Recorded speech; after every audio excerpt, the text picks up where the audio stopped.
Aloha, and welcome to the 4th edition of Haole in Paradise. I'm Lance Hendricks, the Haole in Paradise. I hope all of you had a good week. Have a lot to talk about this week, including some things in the news and more on Hawaii, my favorite island. So let's get started. The first personal piece of information, news that came across is I was informed that on July 15th I will have my disability hearing. Where you actually go in front of a judge, a Social Security representative, to determine the outcome of your case. Very excited about this. Maybe I can get my hip replaced, so I would appreciate some prayers and positive vibes sent my way, because it's been a long 2-3 years that I've been battling this. And quite honestly, it's not the financial end of it I'm looking for, it's the medical end, because I really want to get back into being a productive member of society. That said, I'm very excited about that, because I have a feeling that it was sped up because of the location.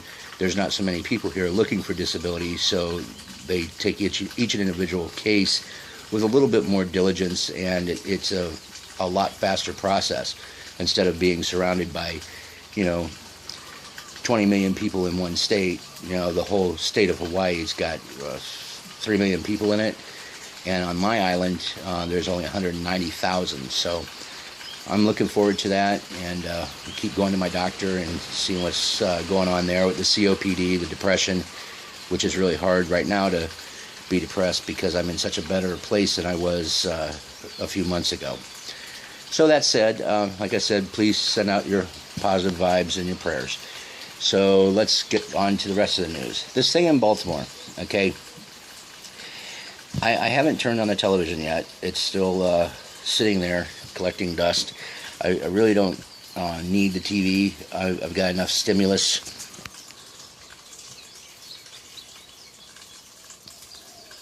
Don't need TV here. There's too much to do here anyway. But I do have the news services that I read online, the good ones, not the mainstream media, because they're filling people's head full of crap.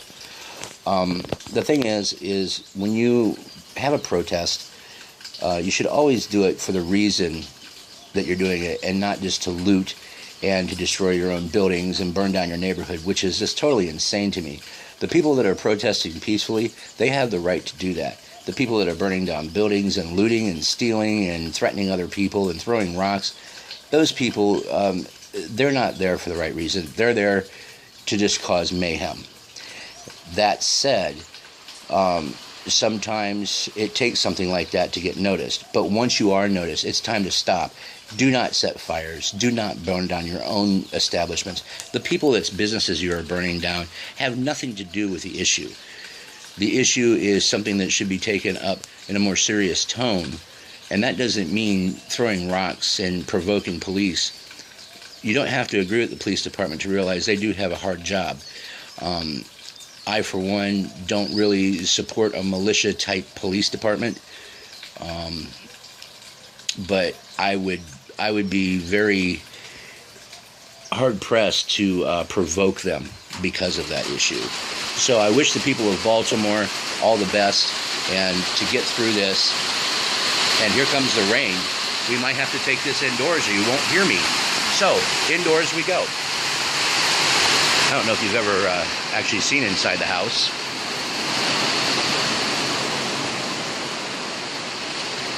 Yeah, it really doesn't suck here. Anyway,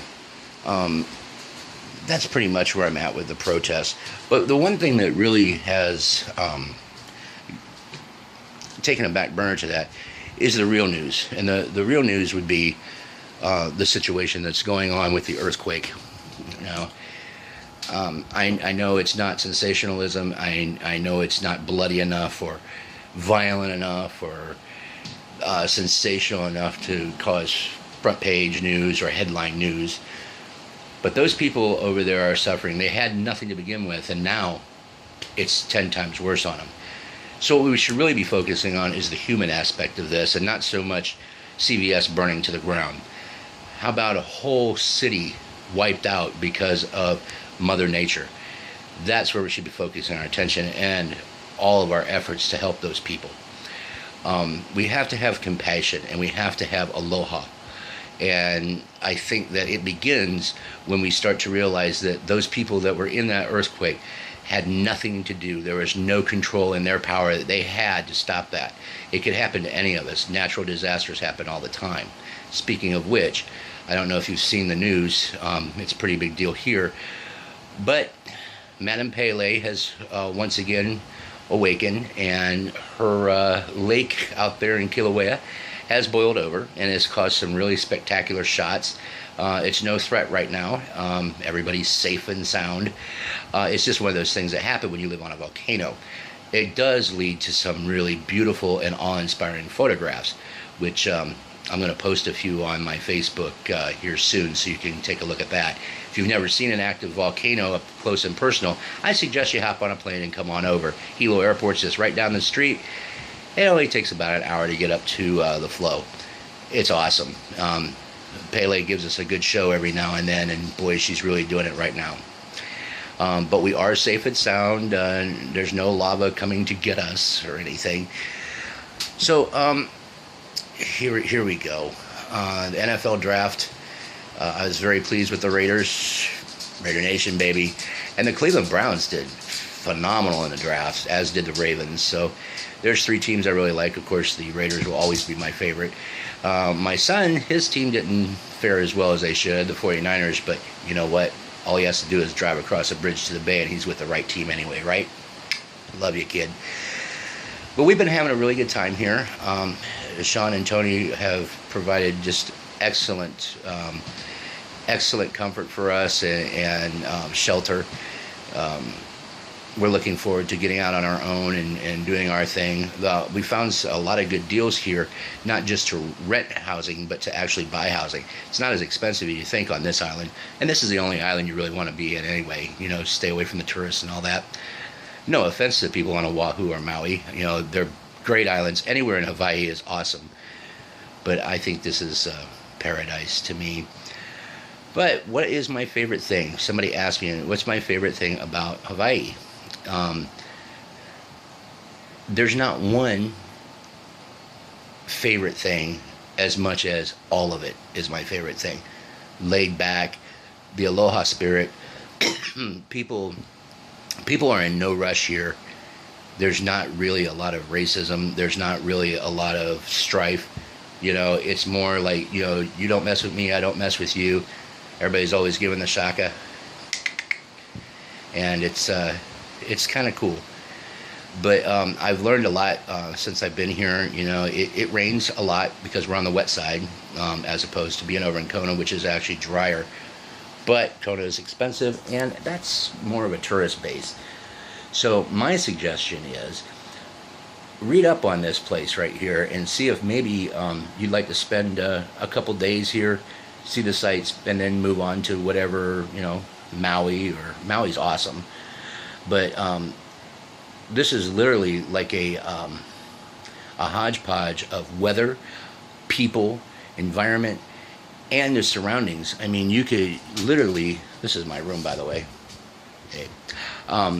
You can literally go from a rainforest to a volcano in steps. I have noticed that there's a more of an influx of people getting away from the mainland for, you know, spiritual reasons, political reasons, or just a change of environment from the fast pace. You know, a lot of people that come here have moved from big cities like LA, San Diego, San Francisco, because they're tired of the traffic jams and everything. There are huge traffic jams on Oahu. Matter of fact, it's the number one place for waiting in traffic, and it's really funny because it's such a small place. There is traffic here, though.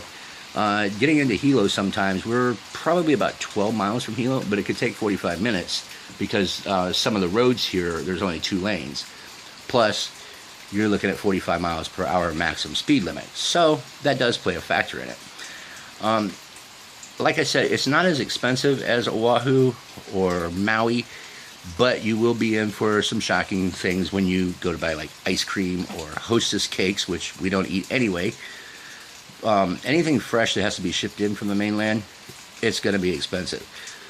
But if you can afford to live in a big city or in Florida or Texas or California, it's a lot more affordable than living in those places, especially like the big cities of Miami, Orlando, Houston, LA, San Diego. It's just something to keep in mind. I think everybody should see this place. It's changed my attitude immensely. You know, I was depressed.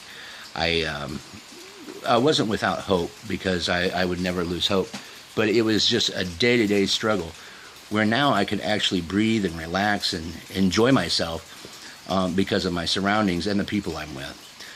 But it has been an awesome 2.5 months, and I just can't wait for it to keep growing. Dakota is steadily growing. He's got the work thing going. He just got injured, but now he's back on his feet. He had a dislocated ankle. That couldn't have been fun. Lava is not very friendly when you're walking around on it. But he's also grown his garden. Let me show you the garden. It's amazing. My son never had a green thumb until he moved here, and that's what he's produced over the last 2 months. Everything's just about ready for harvesting. I know a few of my friends up in Ohio have been gardening. Becky is one of them. Everything grows really lush and fast here. It's the flowers, the smells, the greenery. It's really awesome here. But we'll keep in touch through Haole in Paradise. And, you know, if you have any questions or comments, you can look me up on Facebook at Lance Redux, Redux, and we can sit and chat about it. Take care of each other, love one another, respect each other, and just live your life the way that it's designed to be. And that's, you know, stress-free and peaceful. And that's the best advice I can give you. I'll be back with you later on the next edition of Haole in Paradise. Shoots.